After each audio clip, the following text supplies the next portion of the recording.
Hello दोस्तों, स्वागत करती हूँ मैं आपका अपने यूट्यूब चैनल में। तो आज हम यहाँ पर बात करेंगे कि शादी के बाद लड़कियाँ ही अपना घर छोड़कर ससुराल क्यों जाती हैं। आखिर लड़कियों की ही विदाई क्यों की जाती है, लड़कों की क्यों नहीं। इसके क्या कारण रहे होंगे जो इस तरह की प्रथा बनाई गई होगी। आज हम इस पर विस्तार से बात करेंगे, तो पूरी जानकारी के लिए कृपया इस वीडियो के अंत तक जुड़े रहें। तो हम बात करते हैं कि शादी के बाद हम देखते हैं कि लड़कियां ही अपना घर छोड़कर ससुराल जाती हैं, उनकी विदाई की जाती है। तो हम सोच सकते हैं कि ऐसी प्रथा क्यों बनाई गई होगी। ये सालों से चली आ रही है, ये प्रथा सालों से, या यूँ कह सकते हैं ज़माने से चली आ रही है। तो क्या कारण रहे होंगे कि इस तरह की प्रथा बनाई गई और क्यों बनाई गई। आखिर हम ऐसा भी तो सोच सकते हैं कि स्त्रियों की जगह पुरुष भी अपना घर छोड़ सकते हैं और उनकी भी तो विदाई की जा सकती थी, लेकिन हमेशा स्त्रियों की ही विदाई की जाती है, एक लड़की ही अपना घर छोड़ कर जाती है, ऐसा क्यों।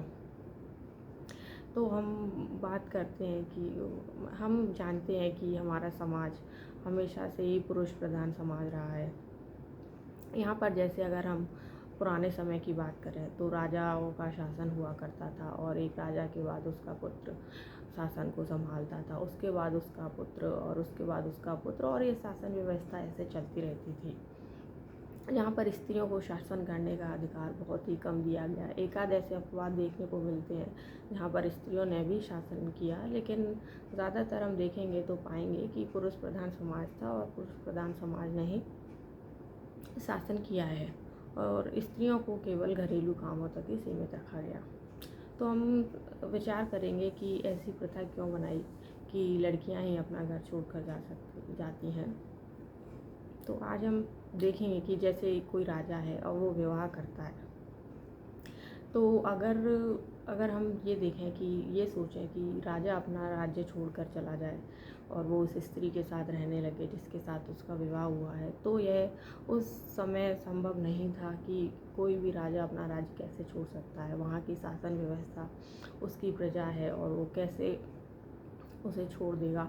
और अगर वह मान लेते हैं अगर उसने छोड़ भी दिया तो वह दूसरी जगह जाकर वहाँ क्या करेगा, किस तरह अपने परिवार का पेट भरेगा। क्योंकि पहले और देखने में आता है आज भी परिवार के भरण पोषण की जिम्मेदारी ज़्यादातर पुरुषों के कंधों पर ही होती है।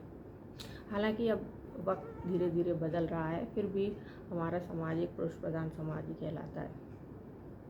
तो ये संभव नहीं था कि एक राजा अपना राज्य छोड़कर जाए या फिर कहीं और जाकर रहने लग जाए। तो यही उचित लगा होगा लोगों को कि एक स्त्री अपना घर छोड़कर आए और पुरुष के साथ रहने लगे, क्योंकि स्त्रियों को घरेलू कामों तक ही सीमित रखा गया और वो वहाँ भी घरेलू काम कर सकती थी और यहाँ आके भी घरेलू काम कर सकते थे। तो उन्हें ऐसी कोई विशेष समस्या थी नहीं अपनी जगह को छोड़ने में। तो मुझे लगता है कि शायद ऐसी सोच रही होगी।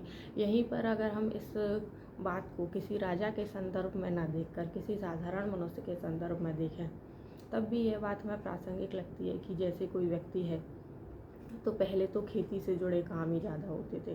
तो वह अपना कोई भी व्यक्ति अपना खेती का काम करता हुआ या फिर खेती से जुड़े कोई व्यवसाय करता हुआ, मतलब वह जहाँ रहता है वहाँ अपना उसका कुछ काम होगा, कुछ व्यवसाय होगा और वह अपना कुछ कमाता होगा जिससे वह अपने परिवार का भरण पोषण करता होगा। ऐसे में हम देखें कि अगर जब उसका विवाह होता है और अगर हम ये सोचें कि विवाह के बाद वह पुरुष अपना स्थान छोड़कर स्त्री के साथ उसकी जगह रहने चले जाए, तो उसके ऊपर बहुत ही समस्याएं आएंगी कि कैसे वह अपना बिजनेस या अपना काम, अपनी खेती को छोड़कर दूसरी जगह रहने चला जाए। फिर वह वहाँ क्या करेगा, कैसे अपने परिवार के पेट को भरेगा।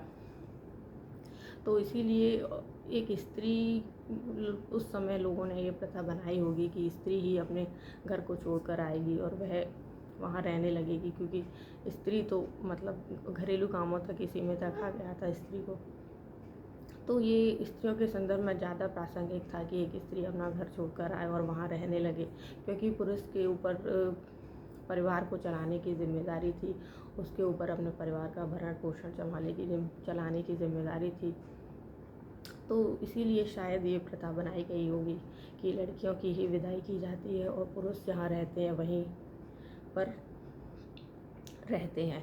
तो मैं यही सोचती हूँ इस बारे में कि शायद यही कारण रहे होंगे कि इस तरह की प्रथा बनाई गई होगी। और आप क्या सोचते हैं इस बारे में? क्या कुछ और कारण हो सकते हैं ऐसी प्रथा बनाने में? हालांकि आज का ज़माना काफ़ी बदल रहा है और पुरानी प्रथाएं भी शायद धीरे धीरे बदलने लगेंगी। लेकिन आप क्या सोचते हैं इस बारे में, मुझे ज़रूर बताएं। और अगर आपको ये वीडियो, ये जानकारी अच्छी लगी हो तो इस चैनल को सब्सक्राइब करें, वीडियो को लाइक करें और कमेंट करें।